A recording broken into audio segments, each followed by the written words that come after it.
Hello, my name is Scott Abernathy. I'm the president of Property Management Inc., PMI Professionals, PMI of Memphis, and PMI North Alabama.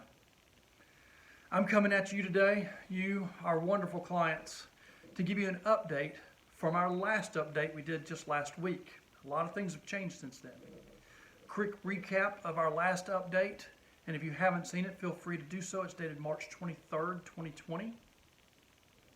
On that update, we were mentioning to you that our office would be closed. It is still closed. It's closed to the public, but we are still open for business.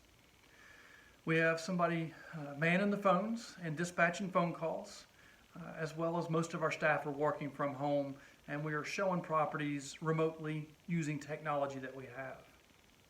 Secondarily is maintenance. Many maintenance issues are being put on the back burner right now. If it's some maintenance that involves inside the home, we are trying to prevent the spread of the virus, or for that matter, getting it up from one of our staff people or contractors.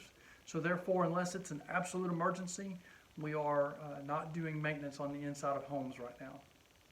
And finally, yes, we are expecting a significant amount of late payers of rent this month. So I need you, the landlord, to be prepared for that. We'll keep you posted on how things proceed on that. So there's the recap on last week's update. Now let's talk about this week. What's happened since last week? And a lot has. We're going to emphasize on this video on the elephant in the room, and that's the $2 trillion stimulus package that was passed by Congress and signed by the President on Friday evening. Now it's 800 pages long, so I'm not going to go through every page of it. I'm going to concentrate on the things that really affect you and me as a landlord or as a property manager also. Let's start by mentioning that there's good and bad to this. Well, like with any bill, there's always good and bad. Let's start with the good. For starters, what you've heard the most about is the cash payments. The cash payments that are going to go out to most Americans very soon. And these cash payments are $1,200 per adult and $500 per child. Now, it doesn't apply to everybody, but most people will be getting this. There are income restrictions, and for that matter, there are a number of children restrictions, things like that. Now, the good news to landlords on that is, for those tenants that are struggling to pay their rent, this might give them the ability to have the funding to do so. So maybe we won't have as many tenants that are tardy. So hopefully that's going to help out a lot from a landlord's perspective. Another good thing from a landlord's perspective is the forbearance and the foreclosure restrictions.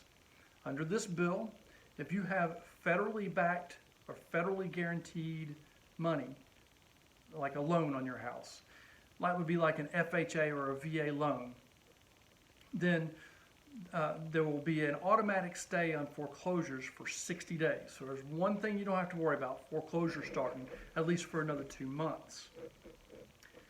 Also, along with that, if you have a loan on the property that is federally backed, or if it has been bought by or securitized by Fannie Mae or Freddie Mac, then you have the opportunity to apply for forbearance.